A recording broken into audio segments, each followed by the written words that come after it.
ನಾವೆಲ್ಲರೂ ಉದ್ಯೋಗ ಎಂಬುದು ಯಾರಪ್ಪ ಕೊಡುವಂತ ಭಿಕ್ಷೆನೂ ಅಲ್ಲ, ಅಥವಾ ಯಾವುದೋ ಸರ್ಕಾರ ನೀಡುವಂತ ಭಿಕ್ಷೆ ದಾನ ಅಲ್ಲ. ಅದು ನಮ್ಮ ಹಕ್ಕರು. ಆರ್ಟಿಕಲ್ 21 ಪ್ರಕಾರ ನಮಗೆಲ್ಲ ಹೋರಾಡಿ ಗಣನೀಯದ ಬದುಕಿ ನಿಮ್ಮ ಉದ್ಯೋಗ ಕೊಟ್ಟಿದ್ದಾರೆ. ಆ ಹಕ್ಕನ್ನು ನಾವೆಲ್ಲರೂ ಯುಟಿಲೈಸ್ ಮಾಡಿಕೊಂಡು ಶಾಂತಿಯುತವಾಗಿ ಹೋರಾಡಿ ನಮ್ಮ ಹಕ್ಕನ್ನು ಪಡೆದುಕೊಳ್ಳಿ ಹೇಳ್ತೇನೆ. ಎಲ್ಲರಿಗೂ ನಮಸ್ಕಾರ.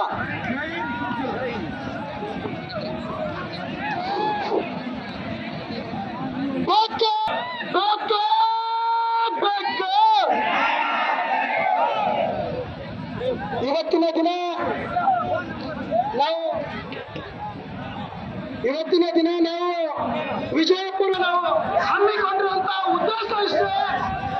ಇವತ್ತು ಕಳೆದ 5 ವರ್ಷಗಳಿಂದ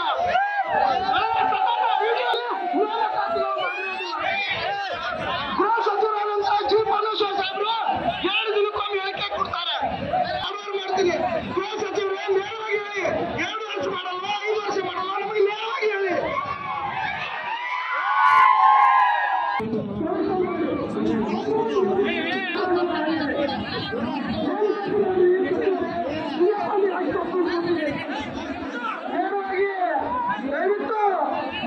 ದಯವಿಟ್ಟು ಎಲ್ಲ ವಿದ್ಯಾರ್ಥಿಗಳು ಕೂಡ ಪ್ರತಿಭಟನೆ ಆಯಿತು. ವಿಜಯಪುರದಲ್ಲಿ ಆಗುತ್ತೆ, ಪ್ರತಿ ಜಿಲ್ಲೆಯಲ್ಲಿ